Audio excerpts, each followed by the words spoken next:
Mənə bircə kəlmə can söyləsəydin, o bircə kəlmənə min can verərdim. Ömrümü, günümü dərd eyləsəydin, ömrümü, günümü dərman verərdim. Ömrümü, günümü dərd eyləsəydin, ömrümü, günümü dərman verərdim.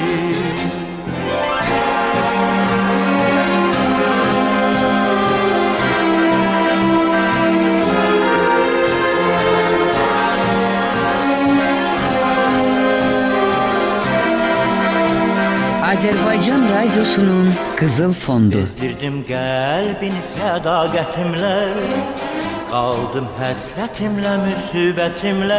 Könlümü alsaydın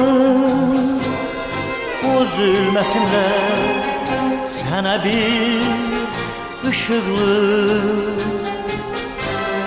cahan verərdim. Könlümü alsaydın bu zülmətimlə, sənə bir